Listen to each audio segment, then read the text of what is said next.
Hey guys, welcome back to Mewshmallow CG. Today we're going to do a little bit of commentary over the Black Hole Battles 2 Grand Finals match between GoldfishGallant, who's the top player, and yours truly, Mewshmallow, right there on the bottom. This is a very exciting match. It's really cool to be in Grand Finals of a big tournament like this.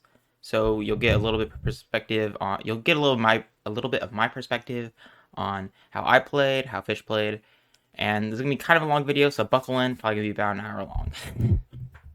A little bit of background information. Obviously, GoldfishGallant, one of our most intelligent players, a really great theory crafter, really great deck builder.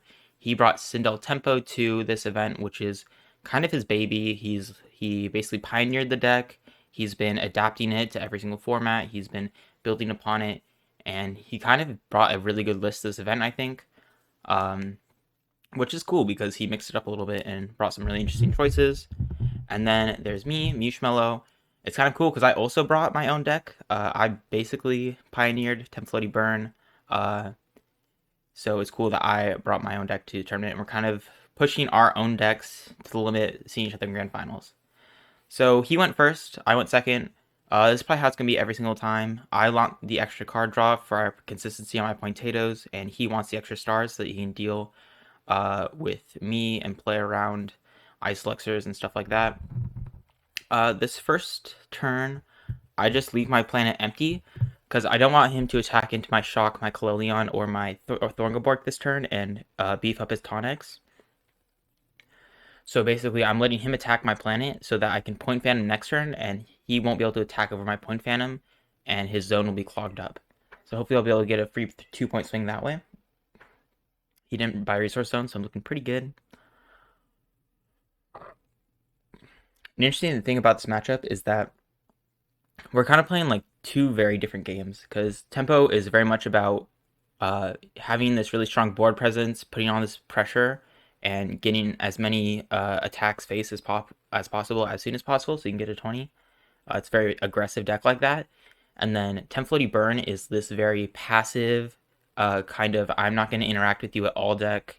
I'm just going to proc my potatoes and then rob you with point tree and point, and then win the game.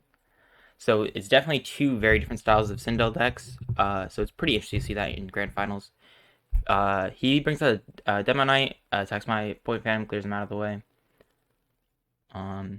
Which is fine by me. It's unfortunate to lose Point Phantom. It's cool when you can get an extra swing out of him. But getting Fish to commit to a second zone this early on is kind of nice. I'm kind of liking my hand this game. I have a lot of creatures. I got an early Potato, and it's looking pretty good for me. With Tempfloaty Burn, you like to see a lot of creatures throughout the game. If your top decks are creatures, that's really nice. If you get early Orbovs, early Thorgoborgs, that's great for your damage mitigation, your consistency, stuff like that. I just put the Shockfly down, try to alleviate some of this pressure, and then proc my Potato. I'm already up 5 points, so I'm feeling pretty good.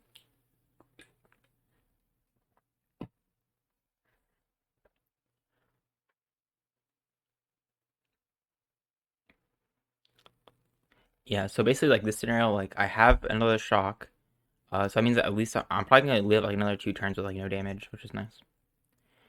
He attacks into the Shock, which is fine. Now his Tonix is a little bit more threatening. It's gonna be able to attack over every card in my deck, or at least crash into my Point Phantom and stuff, which is bothersome. It's also really bulky, so there's not much I can do about that.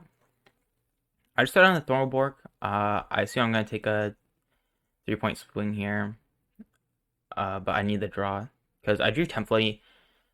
Tempfloaty, I have really mixed feelings on Tempfloaty because Tempfloaty is really important for closing out games sometimes. It can be really helpful in getting that last extra point or two in, but it's also very bricky. And if you draw Tempfloaty early and get into top deck mode early, it can be really bad and pretty much unwinnable. Looks like Fish is weighing his options.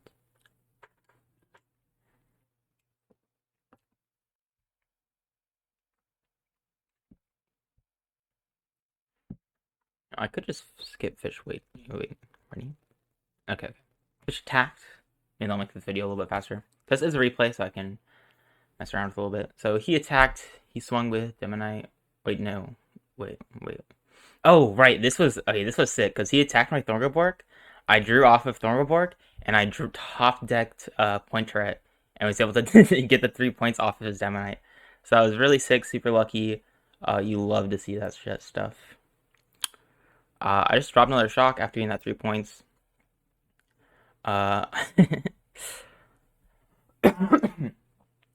It's like a really good position, I'd say. I'm already 8 points ahead. It's pretty early in the game. I have plenty of creatures. I even have one of my ice available.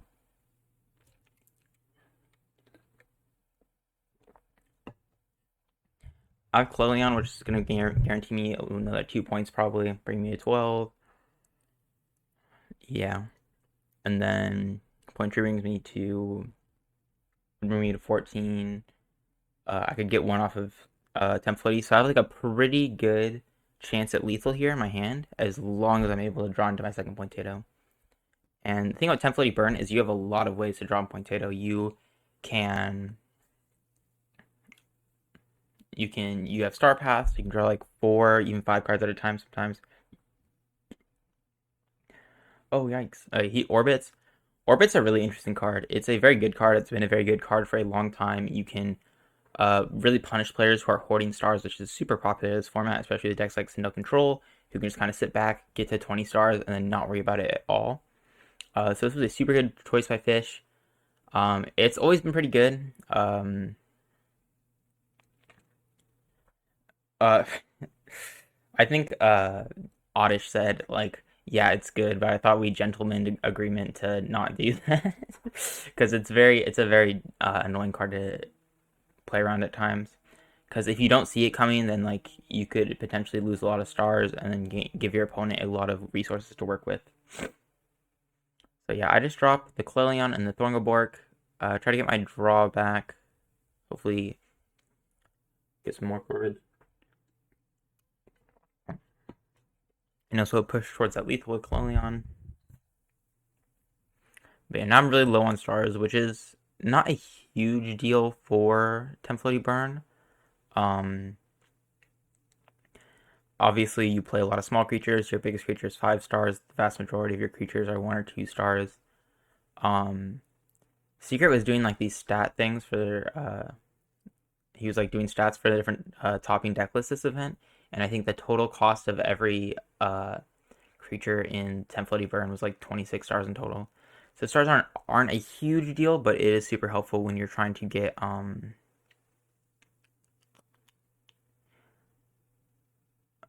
your like star paths are very important.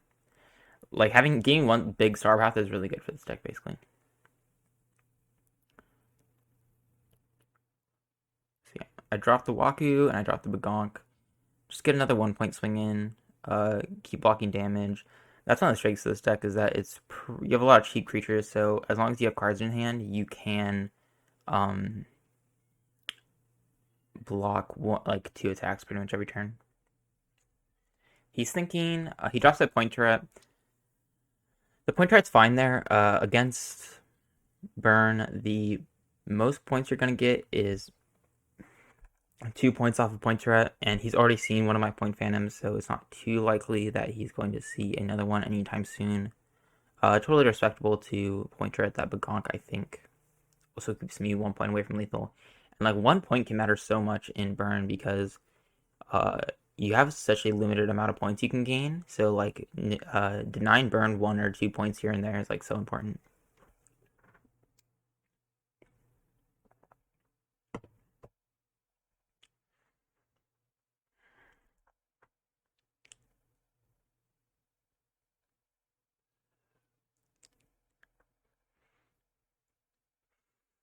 He just clears the board.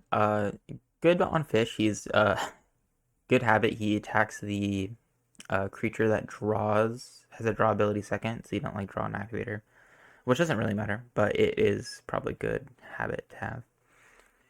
Fish is definitely obsessed with efficiency and just doing the right plays, even if they don't really matter in the end.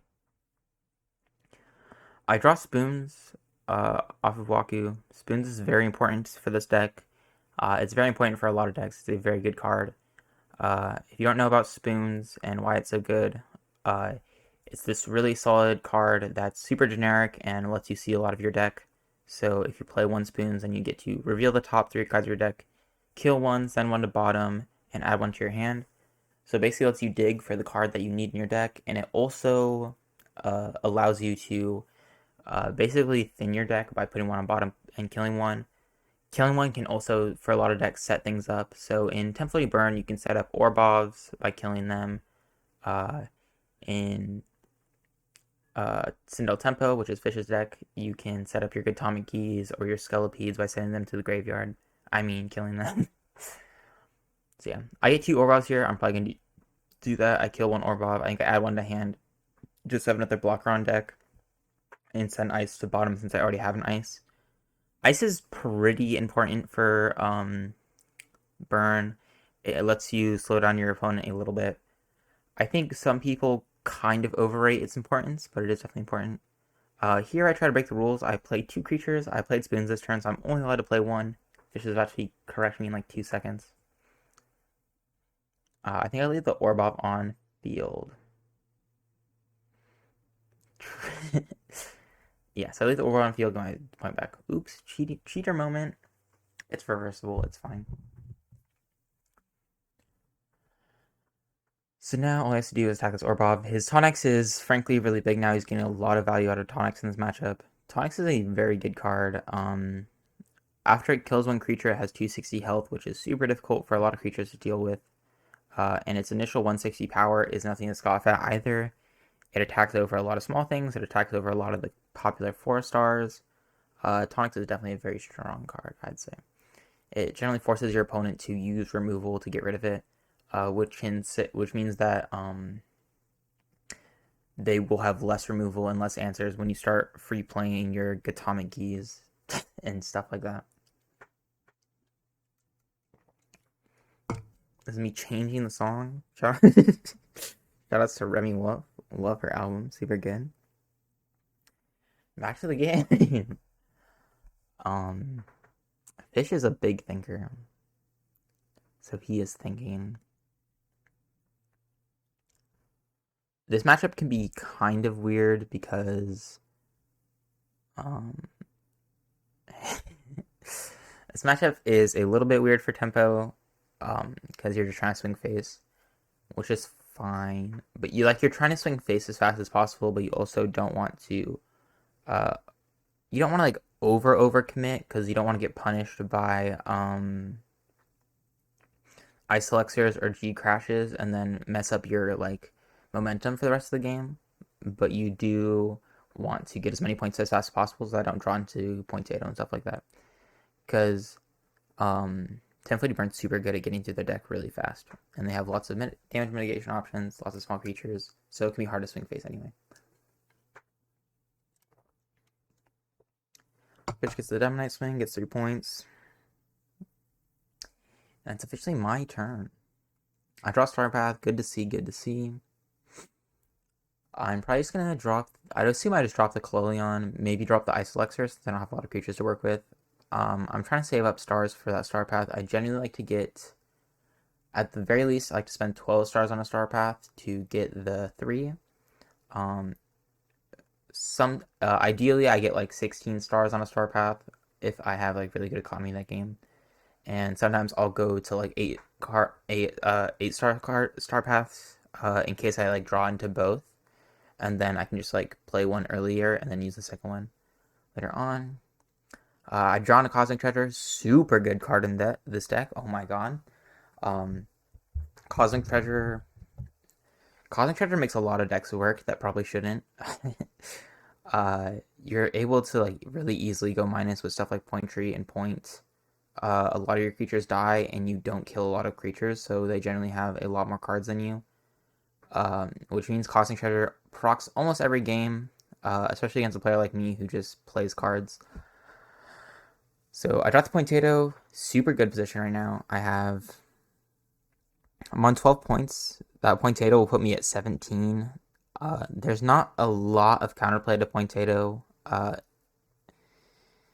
There's like some pretty specific stuff that's not super popular, but you can put in sideboard, and Fish does put some of those things in sideboard, so we'll probably see them we will see them the next game. I know, I played this game. we'll see him counteract. So we'll see a little more counterplay to that Potato next game. But first game, game one, generally the opponent can't really do anything about your Potatoes. You just kind of get them for free. Yeah, I'm gonna check the recording real quick to make sure it's working. It's working. Okay. Whee! He plays a Time Flash Pearl, and he's just gonna kill the Tonics. It resets the Tonics, unfortunately, but it does get rid of the Ice Elixir, frees up the zones. That's one of the interesting things about this matchup is that Time Flash is less of a swing face card and more of a get rid of Ice Elixir card. Because your only answers to Ice Elixir are Galaxy Crash and Time Flash, basically. And we see with that Time Flash play, we see that's like one of the major strengths of Potato. Potato is a really good card, by the way. Not only do you get 5 points off of it, which is like 1/4 of the way to lethal, but also if your opponent plays any resources, then all of a sudden they have a Slush Infestation in their zone, which can either force them to buy another zone, or you get to push for more damage with stuff like Point Venom and Begonk, without really worrying about Beast of the Black Hole or Point Trap. Yeah, super good card. The only issue with Potato is that not every deck can really utilize it in the way that Tempfloaty can, because most decks have a pretty, either they have a pretty limited number of resource cards, which means the opponent can pretty reliably steal Potato from them, or they have a good amount of resource cards, but they're really important to be played at specific times, because you don't want to be wasting a G-Crash or a Time Flash Portal, which are really important cards for your win con, just to save a Potato. So the nice thing about Tempfloaty Burn is that you have a lot of like little cards that can kind of be played whenever. So you can play your Feral Hex Mine whenever, you don't care when that procs. You can play your Point Tree, your points, you don't care when those proc usually because you just want to win. You just want to get the points. He does call out the Orbob. I do play my Orbob. I have 2 Orbobs, so using 1 to block 4 points is pretty good. So yeah, see with like, so yeah. I Relihex, get another card. I kind of like Relihex in this deck. The argument against Relihex would be that it kind of clogs up Tempfloaty here and there, but I think it helps the consistency overall, and you don't usually have to use Tempfloaty. I think you could even run this deck with no Tempfloaty or 1 Tempfloaty. I think when you see me sideboard, I usually take out 1 Tempfloaty because it's a little bit bricky and not always needed for lethal. So yeah, we'll see a lot of that. I shot my spoons now. See what I get. I get Cosmic, Star Path, Point. I'm probably going to kill Star Path because I don't have a lot of stars right now and we're getting to the end of the deck anyway. I'll probably put Cosmic in hand just to get advantage while I still can. Also, Cosmic's bad at the bottom of the deck because if you draw it last, then you can't actually activate it, and then your Tempfloaties are for real dead.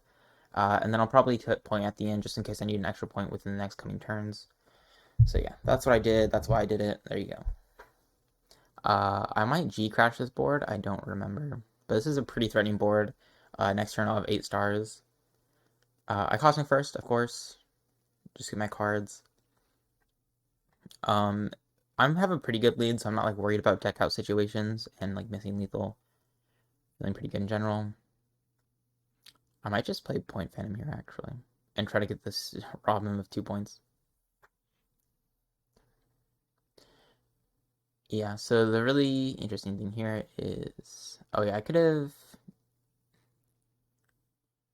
yeah, if I had more stars, I could have done a cool play like play Potato, switch it, and then shenanigans ensues and guarantee the 5, but I didn't have that, or guarantee the 2, but I didn't have that many points. So you might have a piece here if he has it, but the thing about, the nice thing about Tempfloaty is you can get through your entire deck and your opponent is still like halfway through, so they might not even see some of their activators or cards that they will need to win the game later on. So he probably doesn't have Beast right now. This is looking pretty bad for Fish, I'd say. This Potato just has to proc and then I win the game. He doesn't really have a way to get around it. I have Orbov.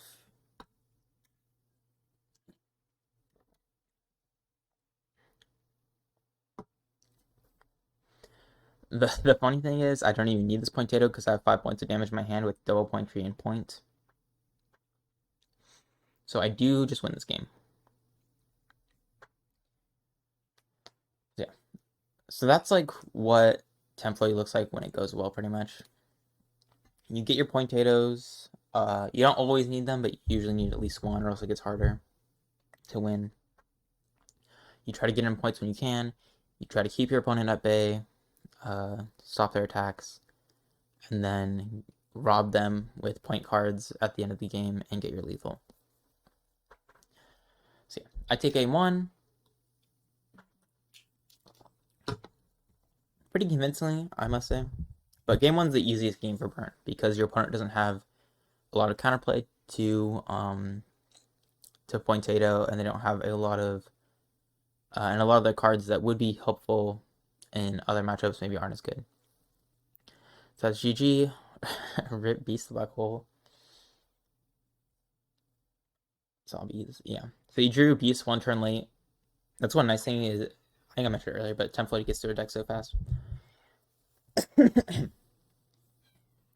So we're gonna go into game 2, and the thing about Burn is that I'm just about to lie to fish. Oh no, I held it. Okay, wink. I think I held it, right? Yeah.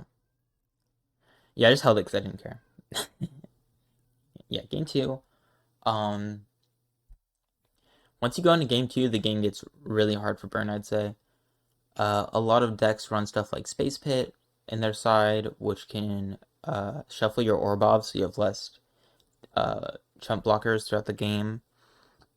So that can be pretty difficult to deal with. Fish in this set, he actually runs Crow Rock Comet, which is a piece of permanent resource removal and attachment removal, so that's super versatile and really strong against Burn. It interrupts a lot of their game plan. So game 2 and game 3 are going to be really tough to get a win. And then even if I am able to get the win, then we bracket reset, which is winning one set against the arguably one of the best players in the world right now, and then on top of that, I would say this is a not favorable matchup for sure. That'd be tough. That's tough. So you see here, I'm gonna side in Beast of the Black Hole. Fish always says it's troll to not main deck Beast of the Black Hole, which is probably true. I think Beast of the Black Hole can be a little bit bricky. So basically the idea is that first game, your opponent has no counterplay to Potato, so you can just build for Potato consistency and try to get your 20 points in. But then second game, you kind of have to play for board a little bit more because you're probably going to get an Orbov negated, or a Orbov shoveled, or a Potato negated, and it's going to become really difficult. So those board wipes, like, so being able to board wipe with Beast and get in extra points with Phantom Matter, like maybe if I'm able to Phantom Matter one of his 3-point swingers, or Phantom Matter one of his, even his Godamic Gi possibly, those are going to be the ways I'm going to be able to recover from losing a potato or two. So I think Beast is really important in game 2, but I don't think it's necessary for game 1. So that was kind of reasoning around that.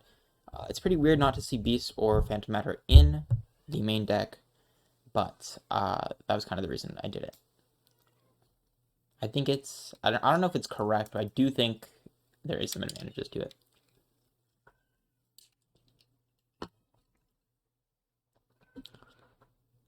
Shout out to Morat, by the way. This resource zone is incredible. I think he made the art, and then Rylizer did the little zone graphic design. So that's really cool. Kiro, obviously with the battle zone, and then the Erikai zone of my own creation. Super great. Fish's zones, also fantastic. I love the zones in Chaos Galaxy. There's so much personality seeing everybody's zones. So I throw down Orbov. I know Fish has Space Pit. I'm hoping that I can just set up my Orbov right away and he has no counterplay to it. And I pop off. Because I have one Orbov and killed Orbov already. Super great. I play Relihex. I draw off of it. Let's see. Fish says he's gonna DQ me because I didn't let him AAA my Relihex.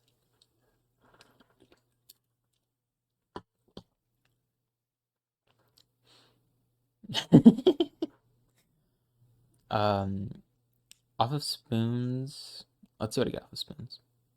Spoons early on like this is good. You're trying to dig for your potato, and you don't need to play multiple creatures since your opponent doesn't have multiple creatures to attack with generally. Let's see what we get. I get potato, so we're popping off. I get potato. I probably just kill Relic, yeah. Because Relic is gonna be useless at the end of the game, so we're not gonna. We don't want it there. The only way my deck gets shuffled is if the opponent does it, so I don't really want to put Relic at the bottom. And it's just a consistency card anyway, so you're not like worried about milling it because you're not gonna need it later. I get Waku. I just sit on the Waku. Play a little bit more passive. He's gonna have to crash our Wakus, which is gonna give me a chance to swing face. Get one of those little extra points in, which will allow me to hopefully get lethal even if I miss a potato for one reason or another.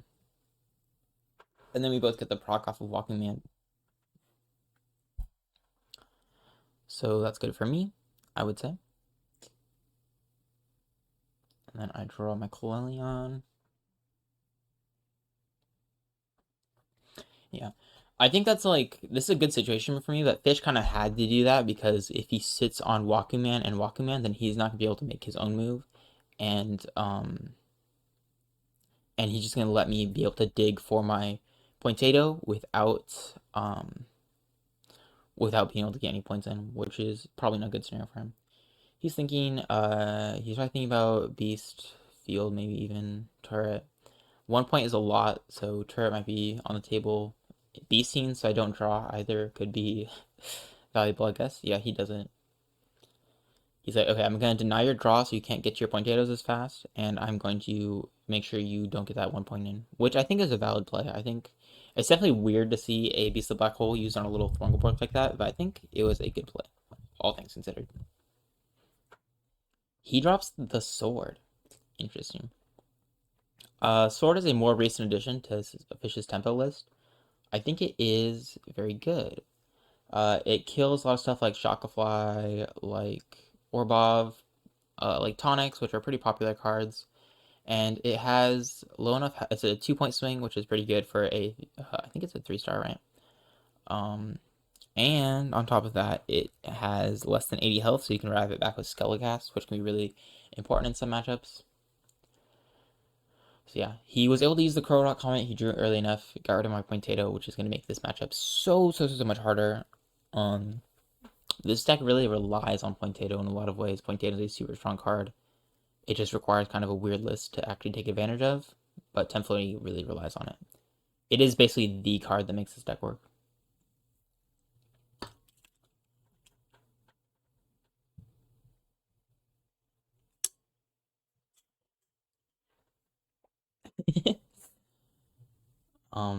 Yeah. I just dropped the Shockafly. Sword can kill Shockafly with its ability, but I don't care because when Shock dies, the turn ends. So this isn't super relevant in this matchup, this Sword ability. Because I don't even have creatures that wouldn't die to Sword anyway. He has Orbit, he has Spoons, he has Time Flash.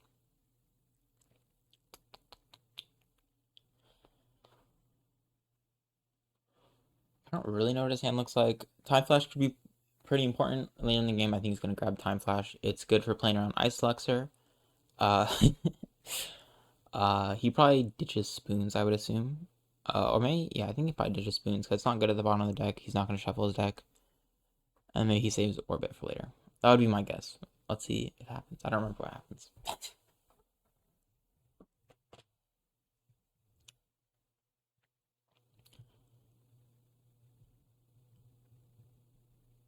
Spoons.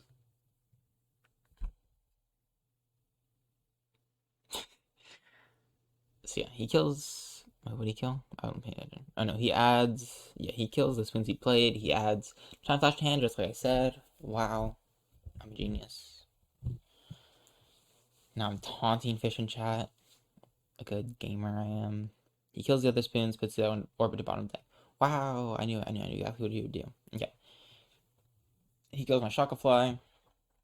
That's not the highest value Shockafly ever. It's not alleviating a ton of pressure.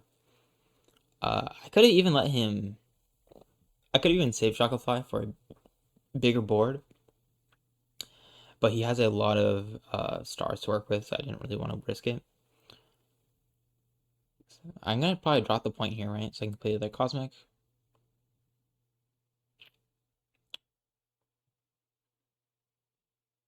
Play Thunderwork. Thunderwork's gonna be able to trade into this sword, which is pretty useful. Okay, I don't do it this turn. Interesting. I guess I don't need it this turn anyway, so I'll just Cosmic next turn, probably. No need to Cosmic if I already have an answer. He plays Field. Interesting. Yeah. Might as well, I guess.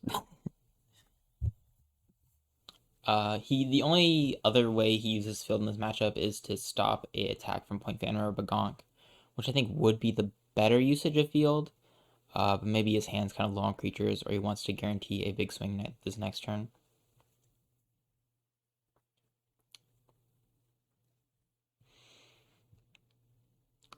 Okay, and then he attacks his Thunderbork. I actually top deck Point Turret again, and then I play Point Turret trying to get the 4-point swing. I think this is a wrong play. I should have played Beast first to try to bait out this AAA, because I know Fish runs AAA. But I was hoping, but I was like, I lost 1 potato, so I was hoping like, okay, maybe he drew Comet early, so he definitely doesn't draw AAA early also. But he did. So yeah, I was trying to hopefully recover from losing that potato, but it didn't work out in this case. Kind of unfortunate. That's just how point track goes sometimes. Super funny to get double top deck point chart off of Thunderborg. That's so funny. Oh my god. So yeah, I just dropped my points. I have point tree in case I need to manipulate a potato later. So I'm just trying to proc my little Cosmic now since I don't have a really great answer for this board. Fish accuses me of Tempfloaty plays. I can't believe this. He says, "Oh, I do drop Tempfloaty. I do draw Tempfloaty though." So I know he just uses AAA. I dropped this shock. I think I probably could have also just left my board empty, but I'm not sure if that would have been too obvious, you know?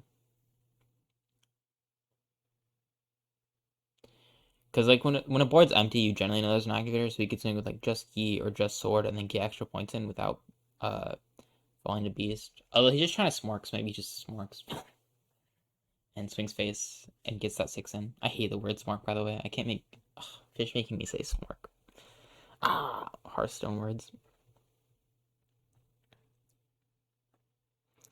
So yeah, this game is looking a lot less good. Ice Lexer is good in this deck, but you don't want to play both at once usually because G-Crash will clear them both really easily, and they don't really advance your board state that much.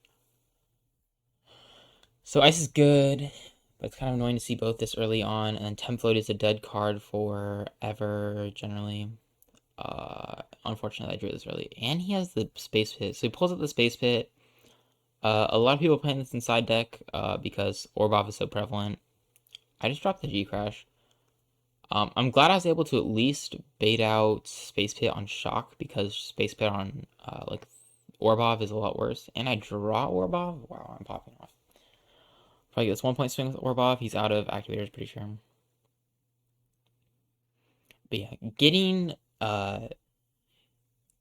Potato killed and Point Turret negated is like a lot of points to lose. That's like 8. I mean, in this case, it was like 9 potential points I just lost. Usually it's like 8, 7 or 8, 7 or 9 usually. 7 to 10 even. So yeah, that's pretty bad. Pretty bad situation. I'd try to buy some zones, don't want to leak stars. I know Fish plays Orbit, but I saw him send one Orbit to the bottom of the deck, so I'm not like stressed about seeing it anytime soon, really.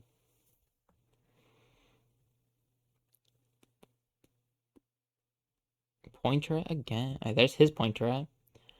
I was thinking about it recently. I think maybe AAA would have been a decent choice. Oh, he takes it back.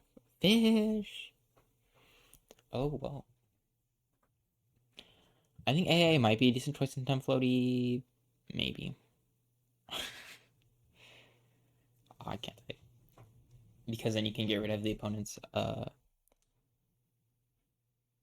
beast or turret. But I don't think it's like worth the Tank Jenkins is C4 probably.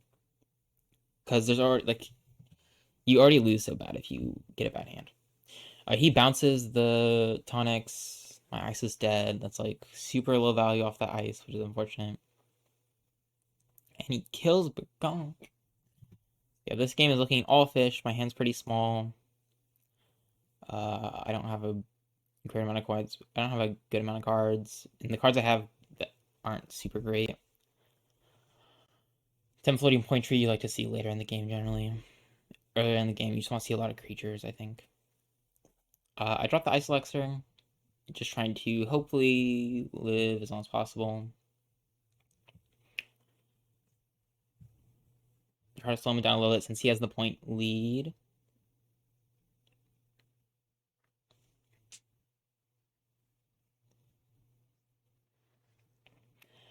And he attaches the Silent Body. So Silent Body, oh my god, sickest card in the game, by the way. It was super cool to see in the Secret versus Fish set. So if you want to watch that, definitely check that out on the Chaos Galaxy TCG Community Discord channel, because that was an amazing set.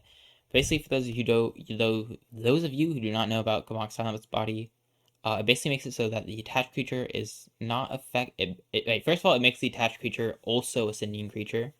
And then it makes the attached creature not affected by the effects of attachments. And then it also makes it not affected by the creature abilities that have the same planet as the creature it's attached to. So that means this Pelfam right now, it's a Sinding and Sindell creature, so Sinding and Sindell creatures don't affect this card. Which is really good because that means it's immune against Gehenna, other Pelfams, etc., etc., etc. So that's super helpful. And then in this case, it's immune against my Ice Elixir, so that means it can attack. So super versatile card. It's really weird in CG. There's not a lot of cards that do multiple things like that, and it's just such a cool tech card. I'm so happy the fish brought it to this tournament because it's so sick. Oh my god. I love that card. So this turn, I just clear the board. My Ice Elixir was dead anyway. Try to get a point in. Play my second Tato. Hopefully he doesn't have the second comment. He's only through half his deck, so I'm like, maybe he doesn't. Maybe he doesn't have it. Surely he didn't draw both comments in the first half of the game. Get a little bit of point in. This game's looking for sure rough. If not impossible. I'd have to get some like silly Tempfloaty value probably to make it work. Because if I proc this point Tato, then I'm at 11. And then if I proc my point trees, I'm at 15. And then if I get a Begong Swing, I'm at 16. And then if I get a point or two, then I'm at like 17. Then I'm at like 17. I think I have a point in deck. Actually, no, I don't have a point in deck because I played them both earlier. So I think I'm like, I'd have to get like 4. Oh no, I have another point Phantom deck. So I'd have to like get 2 points off of Tempfloaty or something. I don't know. It's a really weird situation where like I could have lethal, but it's super specific and it requires everything else working out.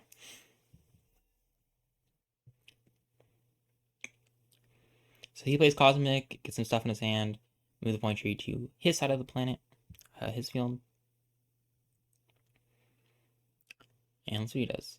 He throws on Clelion. He throws on a Tonics to kill the Clelion. Good play. Didn't have a lot of stars to work with. That was probably just the best thing he could do. I have Phantom Matter, which is cool. I'm looking. What can I Phantom Matter? I'm gonna Phantom Matter that Gi. I know I'm gonna Phantom Matter that Gi. But here's what I do first. I play the Gonk. I think. Did I play the Gonk first? I do. I'm actually so good. Okay. So I play this Begonk first because I'm going to attack for 1, get 1 point in, and then hopefully next turn he's going to play another creature, and then so that he can get some points in, and then when he does that, I'm gonna Phantom Matter his Atomic Gi so that I have this wall that he can't get past, and that way I'm able to draw the last couple cards in my deck, and hopefully get lethal somehow. And this is all assuming that my point Tato goes off. If my point Tato doesn't go off, this game is over pretty much.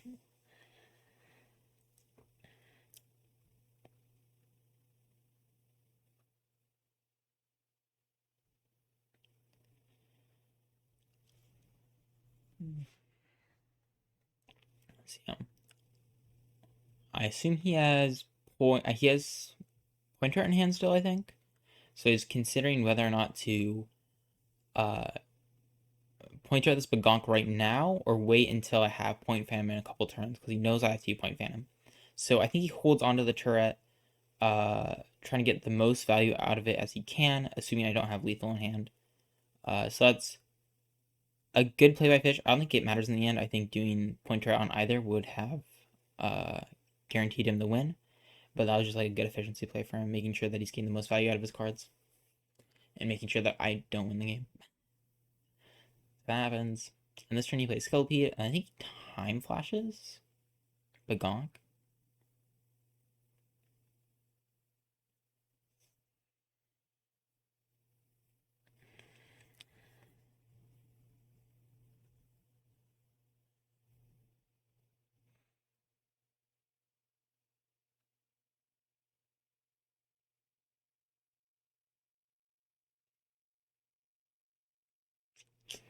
Fish is thinking, yeah. This is like...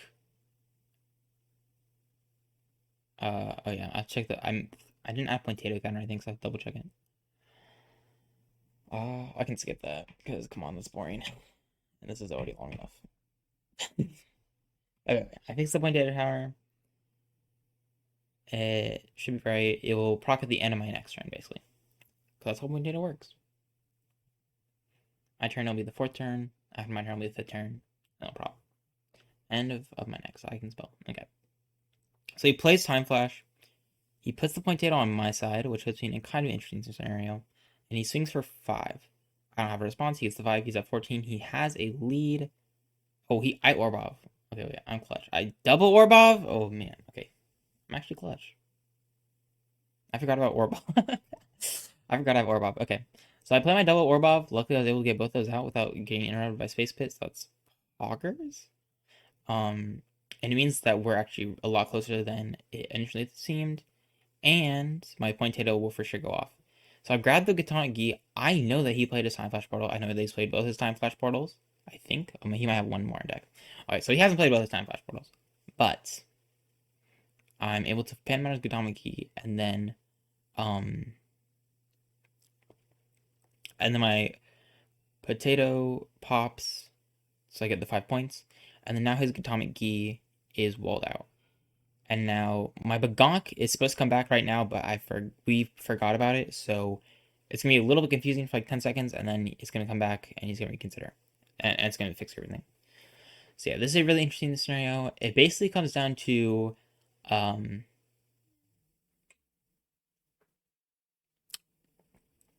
think it comes down to 2 things.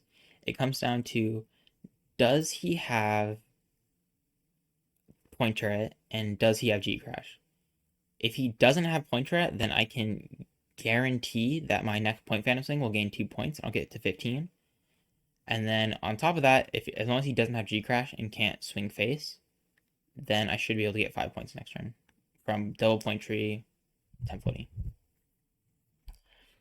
So there's 2 very specific cards that will make the game end for me. He does have Point Turret. We saw him considering it earlier. So yeah. This left zone right here, there is a Bagonk in it. It's a little bit confusing because we forgot about it, but it is supposed to be there. It's supposed to be right there. So there's 2 creatures here. I think in the end, he just attacks the Bagonk. Can we just skip it? This is a long video. Okay. I leave and come back. He clones Tempfloaty onto the field. Man, okay. Okay, so what happens here is, beginning of my turn, I draw a zone. Oh yeah, I have 2 point phantoms. Okay, so I play a zone thinking that my Bagonk came back, and then Bagonk was supposed to come back last turn, so he kills the Bagonk that he was supposed to be back there last turn, and I take back the zone placement. A little bit of a misstep there, but it's fine. We figured it out. So here's the thing. So I don't have to play the zone. I can keep it back and take her 8 stars. So I'm gonna play Point Phantom, and then I'm gonna swing with Point Phantom, and then it's gonna get me to 15. And if it doesn't get me to 15, he's gonna be at 11.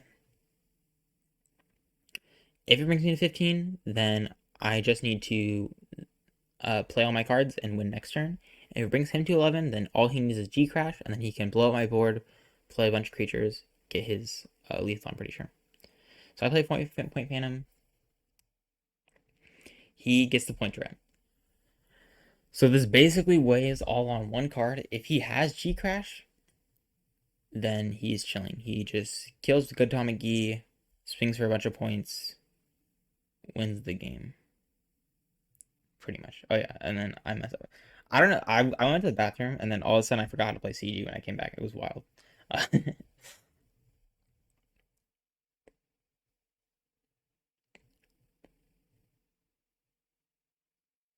So yeah, if he attacks this Point Phantom and it just goes my turn, then I win because I'll be able to Point Phantom next turn for sure because he has no more activators left. So I'll get that extra 2 points and get a 15. I'm pretty sure, and I'll build at the end of my turn, and then I'll drop the 2 point trees, so I get to uh,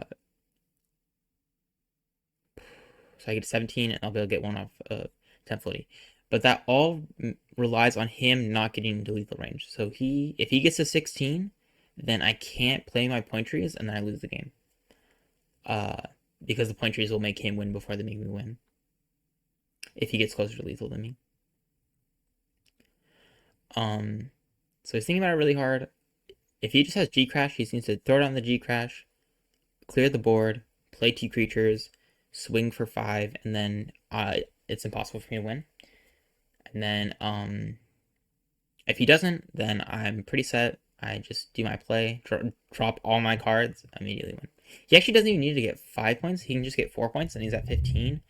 And then he'll gain at the beginning of my turn. He'll gain a point at the beginning of my turn because of the deck out rule. And then he'll win also. So yeah, the deck out rule is pretty interesting. It comes up a little bit for Burn because Burn does get to the bottom of their deck somewhat often. And it can make these really interesting end game scenarios where you have to get enough points to end the game and your opponent has to he drops the G Crash. I swear when I was playing this took it felt like it took 10 minutes for him to drop his G Crash and made him win. I think we talk about this later, but Fish thought that he like did the math wrong and thought about the cards wrong and thought that he would be able to that I might be able to force a tie here, which I can't do because I have to play my point trees before I can get in my points with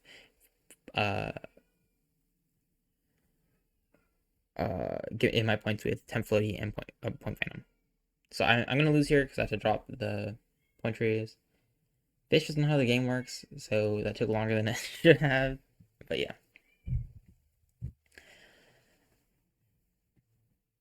And get from here. If I did draw here, I don't. There's no scenario where I would have drawn here, but if I did draw here, it would have been bothersome because that would be a 4-game set. And yikes! Oh my god! I'm not trying to play 4-game sets. And then maybe even 2 bracket resets would have been bothersome. Yeah, I just dropped the 2-tree. Game ends 20-17. Close game, really interesting end game scenario. And now the set is 1-1. I won game 1. Fish won game 2. Game 3 probably still going to be Fish favored. There's not a lot that Tempfloaty can do with sideboard. It's a pretty limited deck. But I go for a little bit of something. I go for a little bit of spice. I put in the Damocloid. I figure, okay, I lost last game. I'm going to just Hail Mary, throw in the Damocloid, maybe try to negate his comment and guarantee my potatoes. So maybe I can make it all work out. So that was my Hail Mary plan. Try out this really weird side deck option and see if it plays out. I go second again. He goes first again. This is basically we're both getting what we want, and we're both happy about it. He gets the extra stars to work with, which Tempo generally likes, and I get the extra card to work with, which I love. I opened both Orbov here, so I'm kind of popping off. Hopefully he doesn't have Space Fit, so I can get them both killed really easily. Set of my negates. I also have Beast, which is pretty good, and Point Phantom. So if I can get in some early swings with that. Point Tree, not the ideal starting card. You really want to see point tree near the end of the game, but it's not like the end of the world. So here, I think I drop down the battle in the creature zone, and then throw down Orbob, so I can swing one with 1, and then I'll have just enough stars to play Point Phantom next turn. Hopefully he'll play like a small creature like Wakuman to swing over by Orbob, and then I'll be able to get a free swing or 2 in with Point Phantom. That's the plan here. So I get that quick little point. Good start. You always love to start on Orbob. And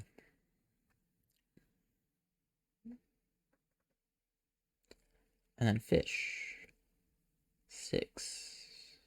He has the space pit. So now he's able to swing face, and I don't have that Orbob set up in the early game, which makes his hand look a little bit worse. Not gonna lie. And then he drops. Wait, maths. Oh no, fish can't do math. I think he wanted to play Atomic Gi there and did the math wrong. He gets the other space pit. Oh. I'm like mauling right now in game, probably. He doesn't take a space pit, so I'm like, okay, that's fine. I do have this, like, so I will get one Orbob set up, probably. He takes the Meltalon. I think he's just going to take it and try to go for the 6-point, or 6-star 4-point swing here, which is a good choice. Meltalon is also pretty bothersome for Tempfloaty to deal with. It's pretty bulky. Tempfloaty doesn't run KO. So I just ice it, and it's not the ideal ice target either, because it's going to naturally kill itself over time. But I'm just hoping that I can get in some points with Point Phantom while I can. And I can't, because he opened a Beast. Wow. So yeah, that sucks. Pretty low on stars. Missed my Orbob setup, and missed my Point Phantom swing. At least I got the ice value, I guess. Fan Matter not looking great in this hand. He has literally no creatures.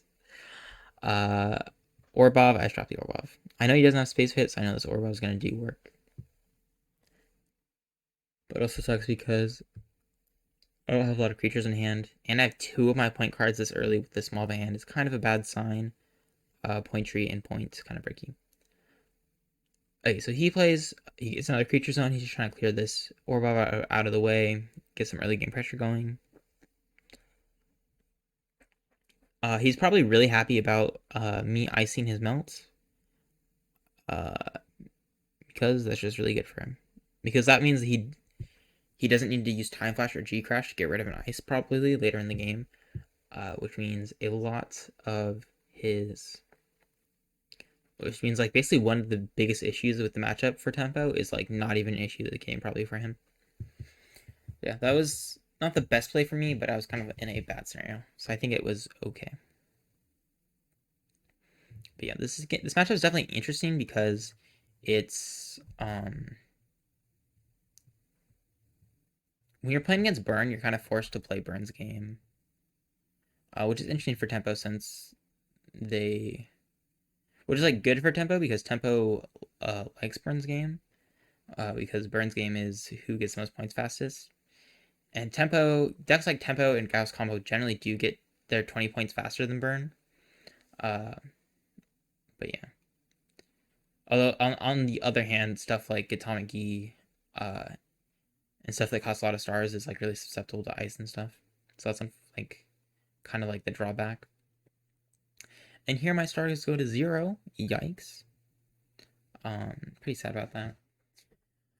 He pays a bunch of stars, gets us both to 0. We are sobbing. He has a big board, so he's not that worried. My hand is terrible. I have 3 point cards, so I'm super worried. And then I misplay. I misplay by not spending my 4 stars. So now he gets 4 stars at the beginning of his turn, gains another 4, and he's at like 8. And then Fish is like, wait, you misplayed. And then and then I'm gonna mind game him real quick. You'll see my amazing mind game in like 10 seconds. You didn't buy a zone. Yep, Fish. That's right. Let me make misplays in peace or something. And I said, makes you wonder why. Oh man, I'm such a menace. Okay.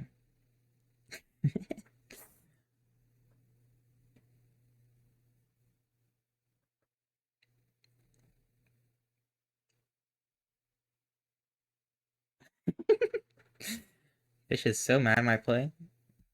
It's so bad. That's okay. It's okay. So yeah, already in a bad position. Made a pretty bad misplay, so he has even more resources to work with. I beast. Hopefully I can get in. The idea here is I beast now. Hopefully I can get a swing in with Gatamagi or something. Maybe get back on track. Get a little bit of board presence since I need to fight for that a little bit more in this round. I Phantom Matter for Gi. And we are swinging and praying. We also have no stars to work with Star Path, which is really bad as well. This game is just not looking good for the Mewsh. Yeah. Like, Burn is surprisingly consistent because it can get, because of spoons, it can get Cosmic to resolve really easily. It has Star Path, stuff like that. But there's still times where, like, you just don't draw how you want to draw, and like when you don't draw how you want to draw for a burn, it's like really punishing. Album change time. What I listen to now? What will me? What will Mewsh listen to? I don't think. Wow, based Mewsh. And then I look at the game and I go, what happened? Oh my god, I don't know. He swings for 2. I check it. He G crashed. Okay, I have to double check that. So yeah, I had the immediate answer, which is unfortunate for me. Rip. And he has double Gatamagi is so threatening. It's so threatening to see that thing on the board. You can't do anything about it. Here, I just set up Orbov and pray. Really lucky that I saw Orbov this fast again after I got shuffled back in. I think I just G-crashed for lack of a better option, and then Bugong to bottom. Maybe I'll end that point later. See, at this point, I'm like, I have like a star path that I can't really use because I'm low on stars. I have a G-crash that I can't take advantage of because I have no creatures, and I have 3-point cards that aren't really doing a lot for me. So at this point, I'm desperate. I throw down the 4-star path, hopefully drawing a creature. And we draw Damocloid! So, worst sideboard of my life. Shouldn't have decided in Damocloid, probably. That's the thing about Tempfloaty is that it's like consistent, but its consistency is so fragile that putting in stuff like Beast, PM, Damocloid can like really end up with some make you end up with some really bad games. So I kind of G-crashed because I've literally know their options. It was G-crash or eat 6 points next turn. And once your point gets to 16, you're pretty much gone for. That means you can't use your point tree, which is unfortunate. I'm being salty in chat, as I do. So,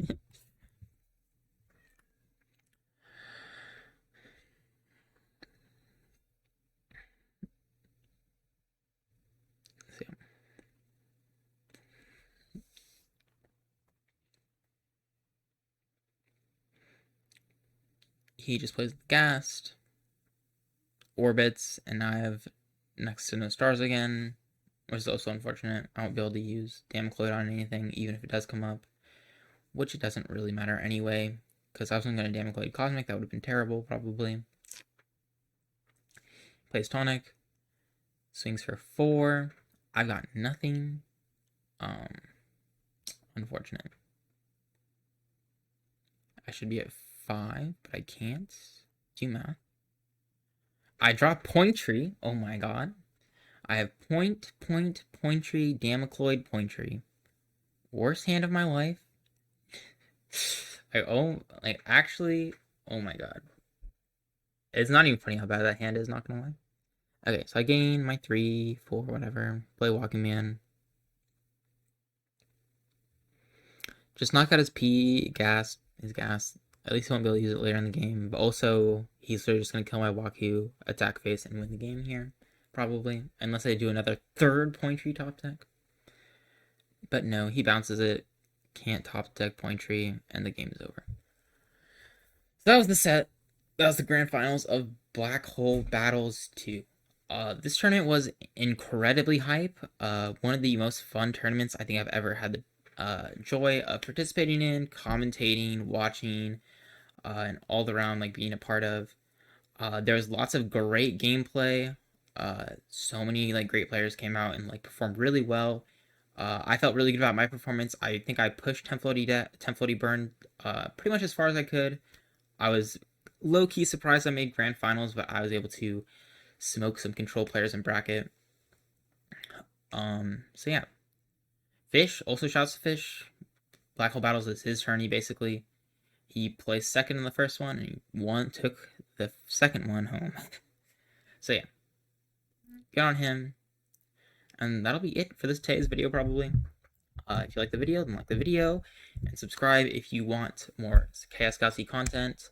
I'll definitely be covering more tournaments in the future, and also, I actually have a big order of Chaos Galaxy cards coming in soon, so hopefully we'll be able to see some of that. Some pack openings there, and maybe some deck profiles. I'll probably do a deck profile on Tempfloaty Burn, my tournament list, sometime within the next month, before the next tournament starts. That way you can check it out. I don't think it's going to be good next format, but it will be cool to see. I just want you guys to know like what the list was like. You can check it out like on the Discord, but I want to like go through, talk about the list, why I built it the way I did, etc., etc., etc. So that's all for today. That's Mewshmallow CG, and see you later.